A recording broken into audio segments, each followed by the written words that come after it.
Alrighty, so welcome to a couple more things to show you in Lightroom.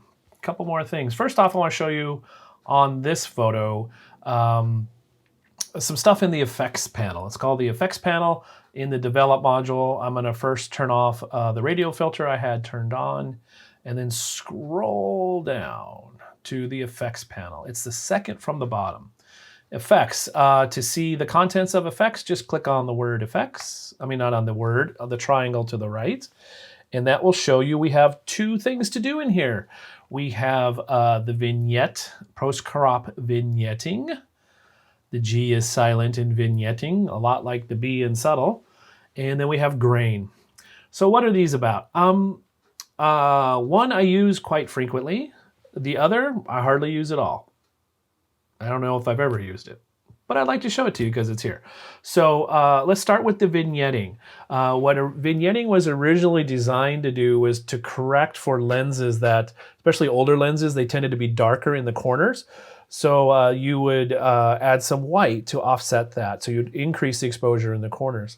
It's come to become a nice little kind of reverse spotlight in that you darken the corners. That's what I tend to do. And it becomes a little bit of a style thing, a little bit of a look. Also, there's a practical use for it. So for example, here in this image, so what I want to do on this image is kind of accentuate what's already there. You'll notice that the corners are the top left, bottom, top, the left and right, top and bottom are a little darker. That kind of creates a little bit of it keeps your eyes in the middle of the photo where that's where I want people to see is that middle part of the photo. So I'm gonna help that out a little bit in the effects panel. So here's how I'm gonna do that. It's really simple. You take the amount, and if you go to the left, it gets darker in the corners. If you go to the right, it gets brighter in the corners. It's really easy, folks. I try to be subtle with it. I think that feels like too much. Again, it feels like a filter, a special effect. Also, I hardly ever go lighter in the corners. I don't personally like that look at all. So I'll go a little darker in the corner. I keep it simple with this tool. Yes, you have midpoint and roundness and feather. So let me show you how those work, but I never use them. The midpoint is how close to the middle are you. You know, there's kind of like just the corners. There's more into the middle. If you go just the corners and you turn down roundness, let's see, turn up roundness and turn down feather, you get that. Yeah, I personally don't like this. It doesn't do anything for me. Yeah, so I'm going to reset everything back to 0 by double-clicking on the words post-crop vignetting and just drag the amount. That's all I ever move is the amount slider. And I usually go, depending on the photo, somewhere around 10 to 15 negative. So minus 10 to minus 15. Boom, done. Easy. Yeah, aren't you excited? Yes, they're excited. Achievement unlocked, get a wife. The grain, let's show you what that is. I'm going to zoom in so you can see this. I'm going to zoom to 2:1 and then show you grain. Where's the grain? Well, we'll do his face.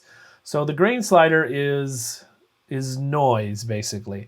It's a lot like film noise used to look. It's similar to ISO noise, except it doesn't have sometimes those squiggles that ISO noise can get. So you can turn up the amount, and then you can add size and roughness. So basically then you zoom back out, you just obliterate the image if you turn everything up to the max, which isn't what I want. Some people like this look. Just turn it up just a little bit. It takes away a little of the digital perfection sometimes, especially in maybe older things. If you just want to, knock off some of those super smooth edges that digital images can have. I don't mind it, but I mean the smoothness, the digital. But if you do, there's your solution. you can add some grain.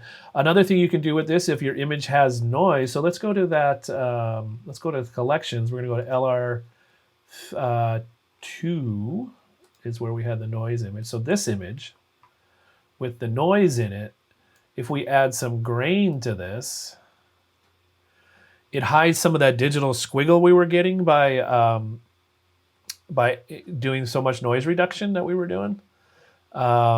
So it looks less like digital noise, more like film organic noise. So if you already got noise, try adding some grain. Or if you've got an image that feels too perfect, or you want to make it feel a little moodier, a little more retro, add some grain if you like. Experiment, see what you think.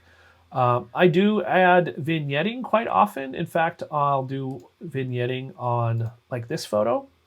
Remember how we made a spotlight on the face, the radial filter on the dog's face, on Keanu's face? Well, let's help that out a little bit by darkening the corners just a little bit, minus 25. So there's without the vignette, there's with.